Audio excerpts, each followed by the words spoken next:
Welcome back, Honors. Welcome back to it. Welcome back to your Flip Classroom, and welcome back to our continuing discussion about the effects of European exploration, right? So today in class, we kind of wrapped up all those different talks about Columbus, right? We talked about Columbus. We talked about the actions of his, of his colonists, of himself. We discussed how he's going to be returned home in chains and stuff like that. We talked about Castellanos getting a perfect score on the exam with their multiple choice questions and stuff like that. And we also then began to talk about the Dutch a little bit, right? We dipped our toes into this entire idea that the Dutch are going to start settling in areas like the Moluccas Islands and the Spice Islands, trying to find other access to the spice trade. But we're going to, reason why we have a little star right here, is we're going to come back to the Dutch a little bit later on, right? We're not going to talk too much about the Dutch right now at this very, very moment, due to the fact that we got to let some other kind of things kind of cook up in this pot a little bit, right? We got to let some of these things kind of come together, and then we'll jump straight forward into all that stuff, head first, deep dive, get after it, right?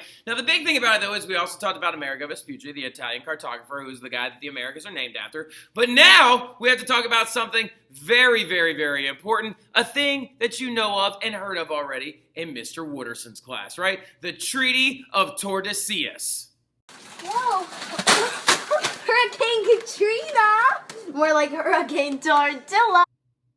I hate that vine so much, but I figured I'd throw it in there, yeah. So the Treaty of Tordesillas is going to be a document that is written and signed by Portugal, by Spain, and written by the Pope, right? Very, very important little thing that we understand about this entire dynamic, about this entire thing, about this entire growth, about this entire movement, is the fact that this document, this Treaty of Tordesillas, was written by the Pope at the time. And that Pope's name is Alexander VI, all right? And so Alexander VI is going to do this treaty, and it's going to effectively split the world into two different halves, right? And it's going to have a line drawn right down the middle of the globe, and it's going to be called the line of demarcation, right? So now, this right here is the line of demarcation. Now, of course, as you can see, the tip of Brazil got cut off, so Portugal got a little bit of that as well, which is going to lead to the fact that Brazilians speak Portuguese. But in this entire element, when the Pope comes along and he draws this line and he creates a system where Portugal gets all this stuff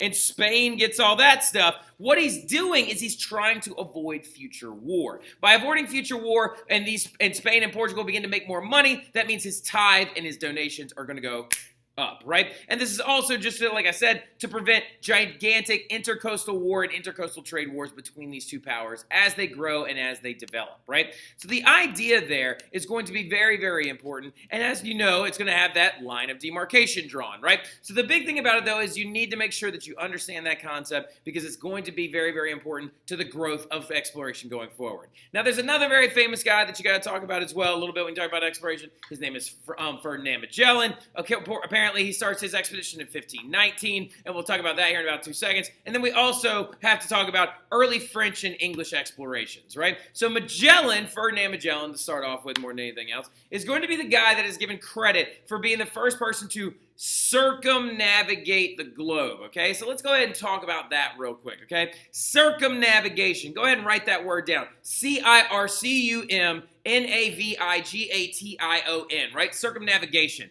What circumnavigation is it is actually the concept of trying to travel the entire way around the world on a boat, right? Trying to get in a boat and then sail all the way around. Well, Magellan is the guy that's given credit for doing this, right? He apparently actually traversed the Drake Passage, went all the way below South America, went all the way past that entire area with the climactic seas, and he actually, in the entire process, is the guy who apparently named the Pacific Ocean, right? Everybody, when he was trying to pass by the southern tip of South Africa in the Drake Passage, it was very chaotic storms, and he almost lost a couple of his vessels. And so he actually got on the other side of it, and he was like, oh my God, the waters over here are so peaceful and so passive. We should call this the Pacific, right? And so another big thing that you need to understand, though, too, is he didn't actually do what he's given credit for, all right? He is given credit for circumnavigating the globe, okay? Problem is, though, is he died in the Philippines amidst this journey, right? He gets to the Philippines, which is only halfway around the planet. He lands in the Philippines, tries to convert the natives to Christianity, and they end up executing him and decapitating him, right? So actually, his dead body is the first thing to actually go all the way around the world. And also, other credit should be given to somebody else. He shouldn't be given the credit. A man of African descent should be given the credit. He had a actual, for example, he owned a slave named Enrique, right? And Enrique is the only person that was on that boat for the entire trip that survived traversing the entire world, right? So yeah, Magellan, you technically don't even deserve credit because you didn't even make it all the way around because you died, right? And another big thing that you got to talk about a little bit when you're getting into all this stuff is early French and English explorations, right? So from the 1490s to the 1570s, after the Spanish are going to discover the Americas and like run into the Americas and start having colonies and stuff like that, they're going to start trying to traverse and like look at areas in North America, seeing if they will be suitable for colonies. Problem is, though, is that they're not ready to do this yet, right? Every time they try to show up or every time they try to do anything, they can't handle the harsh winters, and they're also not ready to go full-fledged colonization yet. That's not going to actually start until the 1600s, right? Now, the other big thing that you need to understand, though, is that the French are going to make quite a bit of money off this area, right? They're going to make, like, the French early on are going to make a lot of money off this area from, like actually hunting beavers and fur trapping, and then also fishing for codfish, which is a really, really expensive fish as well. But we'll talk about that a little bit more in class, because now we got to move into something I find way, way more interesting. Moving into what is considered a Spanish conquest, right? So we had the Treaty of Tordesillas drawn by the Pope, the line of demarcation that split the world in half. And so now you're going to have the Spanish that are going to be like having a base of operations in the Caribbean, and they're going to be using this foothold to spread out into Mexico and other areas of the like, right? Now, the big thing about it, though, is that they have heard or do know of several other people that are on the horizon, right? They have heard about the people like the Aztecs, the Inca. They've also heard about the Maya as well, and many other tribes that live in these areas that seem to be pretty advanced and may put up a really, really intense fight against the Spanish in their modes of conquest. But this man right here does not care, right? This is Hernando or Hernan Cortez, right? And Cortez is all about one thing: the pursuit of gold, glory, not so much the God part, right? So Hernan Cortez is going to strike out and be the guy that tries to conquest the all very large, very powerful, mighty Aztec Empire, also known in many history books now as the Mexica Empire. And he is going to try to do this using a few hundred men, 16 horses, and 10 cannons. So the thing about it is as you can see, or as you should understand, Cortez doesn't have that much stuff, right? Like, so he's only got a few hundred men. He's got 16 horses, he's got 10 cannons. He's going up against a place called the Mexica Empire, also known as the Aztecs, that their empire is home to several million people, right? So, like, when you're really looking at the grand scheme of things, his conquest of the Aztecs will demonstrate how the lack of forgeable metals and the lack of large breed domesticated animals definitely affected the growth of the Spanish and their ability to take over some of these other areas, right? Now, looking at the Aztecs in general, the first thing you should understand before we talk about the story whatsoever is the fact that they are phenomenally intelligent, like phenomenally advanced. The Aztecs is what I consider like the new Rome of the New World, right? The North American version of Rome. That if they just had enough time, they would have been able to grow and expand as large as they possibly could.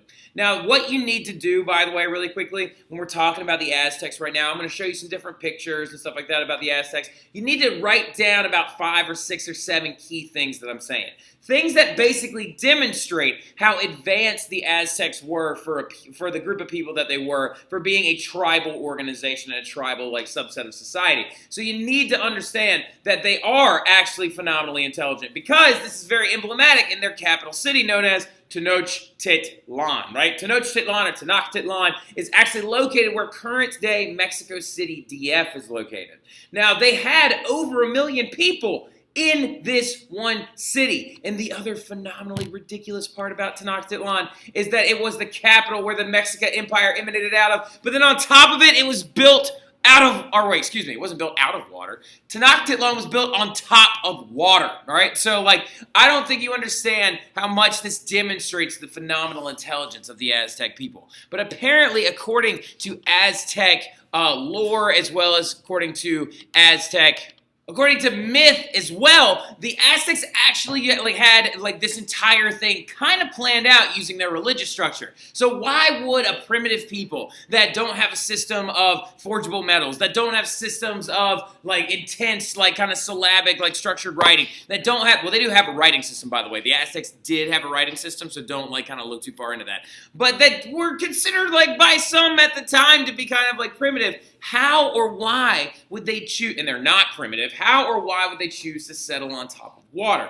Well, actually, apparently it's according to an old story, according to their religion, right? According to their religion, they believed that they would know where to settle in their ancient settling of Tenochtitlan when they saw a very famous symbol. When they witnessed an eagle standing on a cactus devouring a snake, they would know where to settle their new home and empire. And that symbol of an eagle on a cactus with a snake was seen by the Aztecs in the middle of this giant lake in Mexico, right? So, and they were like, that right there, out there on that island is where we will settle our city, right? And this symbol is current day in the middle of the Mexican flag, right? So that symbol that is so keenly tied to Aztec lore, cultural understandings of the Mexican people as well, is very, very important to the growth and understanding also of the story. So the thing about it though is they settled on top of this lake. They had a population of over 1 million people. They also apparently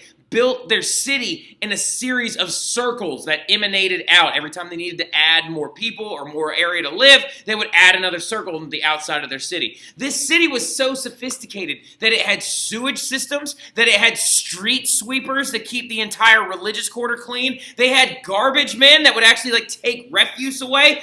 They were super sophisticated. Much more sophisticated than some very, very intense European societies. And then on top of it, they farmed on top of this lake. That is ridiculous. They literally built man-made islands out of reed and mud to actually stack on top of the lake and make sure that they had the ability to farm on top of it. This is insane. If you actually want to know how this is made, which I don't care, but I'm going to tell you anyway, these things right here are called chinampas, right? So Chinampas, a chinampa, right? Chinampas were built by the Aztecs so they could farm and have an easier irrigation system rather than the Mesopotamians bringing water to you. They just built right on top of the water. So they would take reeds, and these reeds grew on the sides of the lake, and they were in plentiful amount. And they would weave the reeds together and make these really, really big mats. And then they would put mud on top of the reed mat, and then they would put reed on top of it, and then another layer of mud, and then another reed mat, and then another layer of mud, and then another reed mat. And they would basically make this big cake-like thing that floated really, really well on top of the lake water. Now, the problem that you have right now, though, is how do you keep the island thingy, how do you keep this chinampa from moving around all over the place? They would anchor it into place by planting a tree on the corner. And when they planted this tree on the corner, the roots of the tree would actually come down and grow into the lake, and then grow into the bottom of the lake, into the bottom of the lake, and anchor the chinampa into place. And then they could get out, walk on top of it, and farm all of their goods on top of it that they needed. This helped avoid drought, helped avoid famine, and then as well, you never had to worry about watering your plants because the plants would actually bring water in from the lake as they needed it. What the heck? They're so intelligent. And then on top of all of that, they had a social class system that included priests and warriors, and they actually, interestingly enough, kind of had their own version of feudalism. They had people that were kind of workers or laborers that existed underneath these larger societies inside of their entire cultural scope. And then one of the biggest warrior or classes of people in their entire social class system was the class of warriors, right? And the class of warriors, or their army or military officers, were very well known for carrying a very specific type of weapon. Notice the spears that all of these men that are actually in their social classes are holding in their hands. They're made out of a very specific material. So Aztecs would actually make weapons out of lava glass, right? This stuff is called obsidian, right? Obsidian is lava that has been cooled, right? And apparently there were a couple of volcanoes or active volcanoes nearby the Aztec. And after it had erupted, this lava would actually cool into a very large, like, black layer over top of the dirt. And then they could take this off and chip it down into very, very sharp, razor-sharp pieces of obsidian glass. They would then lay those pieces inside of pieces of wood, making weapons that no one else around them had access to, right? So they were also technologically and militarily more advanced than all the people that lived around them, right? So the Aztecs were the dominant force and the dominant people in the actual Central American region, of course being rivaled by the Incans and the Aztecs. I'm sorry, but obsidian weapons are so cool. And they use these weapons to take over a massive amount of area. So as you can see, everything in yellow is actually how much the Aztecs grew. And all of these people are different groups that they actually took over. Now, you'll see as well there's some little blank spots on the inside of it because those are a part of the Aztec alliance systems, right? The Aztecs had this thing known as the Triple Alliance between them and a couple of other larger Native American areas. And then they would use this alliance and these weapons to take over this entire area, right? And so what are they going to do with these people, right? They had to pay tribute. They had to pay taxes. It went back to Tenochtitlan, and it made the Aztecs very powerful and very promising. And they also ended up with a massive amount of gold reserves. Now, there's one other thing they actually took from them as well. Whenever they would beat them in a war, or every year people would have to donate humans to be sacrificed to the Aztec gods. Now, this is something that's really, really intense about the Aztecs. The Aztecs, the Mayans, and the Incas all participated in at least one or another form of human sacrifice, right?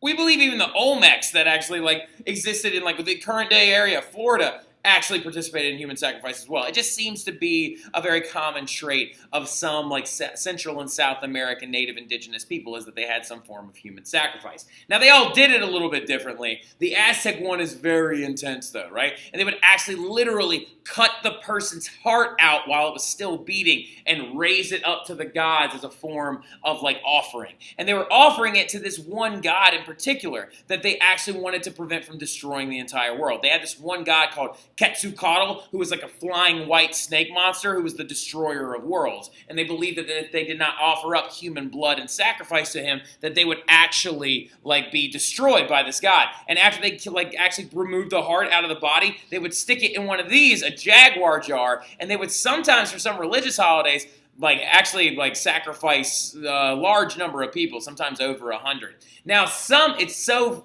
interesting about this one little facet about the Aztec culture is some modern historians are we sure the Spanish didn't make this up to try and justify them actually conquesting these people? Now, interestingly enough, though, we have unearthed tombs of people that have been sacrificed, and one of them outside of Mexico City had over 8,000 people in it, and most of them were not Aztec. They were from people from neighboring cities nearby. So what is this going to cause, though? Put a little star next to this and make sure that you understand that this is going to cause the people that the Aztec took over, the other natives in Central America, to loathe the Aztecs. They don't like them. They hate them, right? Because they've been taken over by them and they're having to send their own people off to be sacrificed, right? And this apparently is one of the things that the Spanish observed when they got there were these skull racks that they would actually use to keep track of the sacrifices as they went on. So the Aztec faith also was garnered and basically headquartered by this guy, okay? This is their king who was actually ruling over Tenochtitlan when the Spanish arrived. Jot his name down really quick. He's very, very important. It's Moc, M-O-C, Te, Zuma. So Moctezuma, right? Mocte or Montezuma, depending on who you ask or how you want to spell it. You can spell it either way. It might pop up on the test as either or. So if you see Monte or Mocte, it's the exact same thing, okay? But they believe that Moctezuma was an extension of their religion and an extension of a ruling god, right? So the thing about it, getting back to the actual conquest of these people, though, the mission was supposed to be reconnaissance, right? The mission was supposed to be for Hernan Cortez to take several ships, a few hundred men, some horses, and a few cannons for protection, to go over into Mexico and do some reconnaissance, right? And reconnaissance means go over there, find out how many people are there, see if it's dangerous. If it's not, come back, let us know, and then we'll decide to go over there. Well, Cortez was not the most liked guy on the planet. And where they were located or headquartered was in Cuba, right? So the Spanish forts and military was headquartered in Cuba and other islands in the Caribbean after Columbus, of course, originally made landfall there. they're going to start several of their colonies in that area. Now, the thing about it, though, is, again, this is supposed to be reconnaissance. You're not supposed to be going over there and destroying or taking over people. You're supposed to just be going and checking out the things they have. Well, what ends up going on, though, is that Cortez loses the job before he's allowed to go, and they replace him with another officer, but then that officer turns up dead the next morning. Actually, it seems that he's been murdered, and they go to the docks, and the ships that officer was supposed to take on Cortez's mission were gone. And guess who else was gone? Cortez, right? Cortez, though, then lands in what is now modern-day Mexico, and after a series of negotiations and meetings with other native groups and stuff like that, he finds out that the Aztecs, where they're located in Tenochtitlan, how to get there, and he finds out that they have a massive wealth amongst them, right? And so he decides to burn and scuttle his ships in the harbors. He literally burns his own ships because he's like, we're not going back without immense wealth and conquest and glory. So basically what he's trying to do is trying to make up for his insubordination to the governor of Cuba. And he's trying to say, oh, when I return with a plethora amount of money and a huge amount of conquest, you're not going to charge me for doodly squat, right? So Cortez is just like so arrogant. He's awful. And he's like one of the probably like the top 10 worst people in all of history because he's absolutely terrible. So there's another big concept, though, about these gifts, right? So Cortez, as he's moving through Mexico, you have to understand, he's actually communicating with some of these other natives. The natives that don't like the Aztecs because they have to donate people in the form of human sacrifices to them every few months. Cortez abuses this dissension, and he actually takes it to his advantage, and he begins to recruit them into a small alliance, right? And he's like, oh, if I ever need to accumulate an army to go over and take over the Aztecs, I'll find my people here. And so in that process, he also meets his later mistress and the later mother of his child, Martine. Martine's mother, though, is a native woman. This native woman is actually able to speak Aztec, and she can speak Maya. But the problem is Cortez can't speak Maya. But Cortez, while on his conquest, did meet a disgraced Spanish priest that was exiled out of Cuba and out of the Caribbean by the Spanish, being like, if you want to act that way, go live amongst the natives and blah, blah, blah, blah, blah. Apparently, he was like an alcoholic and stuff like that. And so they ship him out over into Mexico. And this guy, this disgraced Spanish priest, learns how to speak Maya.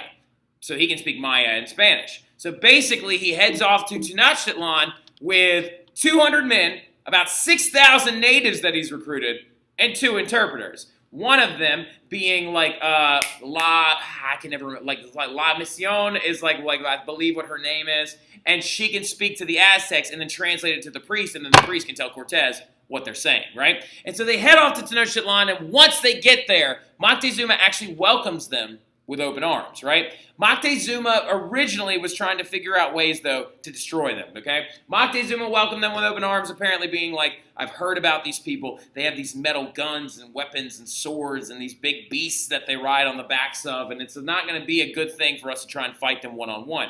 So Moctezuma, or Montezuma, as you can see I spelled it differently there, is going to have a meeting with them.